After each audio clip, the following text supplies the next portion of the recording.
वो कहते हैं कि बच्चा बेहद मन का कोमल होता है। कई लोग बच्चे को भगवान के रूप में, अवतार के रूप में मानते हैं।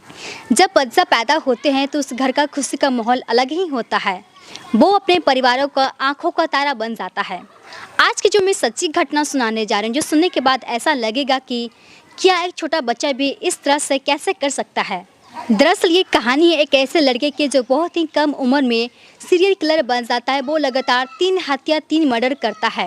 ये बात पुलिस को पूरी तरह से पता होती है, जानने के बावजूद भी आज वो खुलेआम घूम रहा है। दरअसल इस कहानी की शुरुआत होती है बिहार की बेगूसराय में। एक छोटा सा गांव है। उस गांव का नाम मुसहरी होता है और उस गांव में सदा परिवार होते हैं, ज्वाइंट फैमिली रहा करते हैं। दरअसल उस लड़के का नाम अमरजीत सदा होता है। उसकी एक छोटी बहन होती है और उसके माता पिता होते हैं। उस लड़के के जो माता पिता होते हैं काफ़ी गरीब परिवार से होते हैं। वो रोज़ी मजदूरी किया करते थे और उन्हीं से पेट पालन हुआ करता है। एक दिन की बात होती है, उसके जो माता पिता होते हैं काफ़ी सुबह सुबह कुछ कार्य के लिए घर से बाहर चले जाते हैं। उस दिन उस घर में कोई भी रहता नहीं है, न उसके माता होते हैं, न उसके पिता होते हैं। और उस घर में जो बच्ची होती है और उसके जो भाई होता है अमरजीत सदा, वो अकेले था। दरअसल उसी दिन अपनी बहन को घर से कुछ दूर तक ले जाता है और अपनी बहन को पत्थर उठाकर लगातार सिर पर वार किया जा रहा था, जिसके वजह से उसके सिर से काफ़ी लगातार खून बह रहा होता है और इसकी वजह से उस बच्ची की वहीं पर मौत हो जाती है।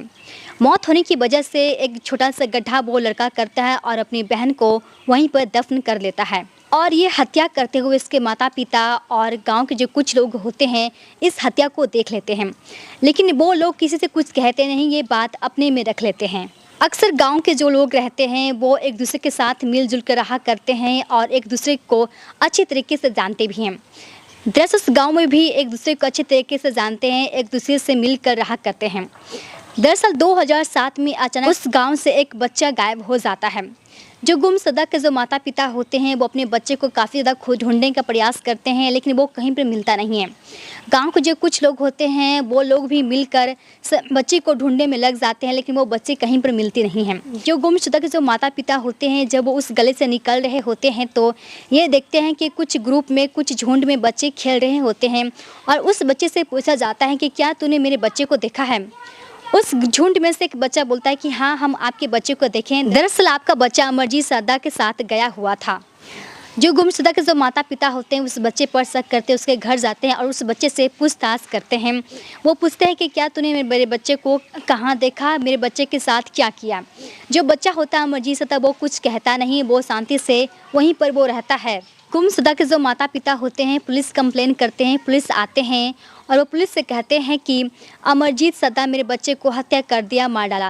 लेकिन पुलिस ये बात गंभीरता से नहीं लेती है। पुलिस को ऐसा लगता है कि शायद अपने पड़ोसी को फंसाने के लिए ऐसा ये बोल रहा है। पुलिस जांच पड़ताल आगे बढ़ाती है तो पुलिस को भी इस बच्चे पर शक होना शुरू हो जाता है। जो पुलिस होते हैं वो बच्चे से पूछताछ करते हैं। बच्चा ये कहता है कि पहले बिस्किट खिलाओ फिर बताऊंगा। पुलिस से होते हैं ये बात सुनकर काफ़ी ज़्यादा आश्चर्य हो जाते हैं।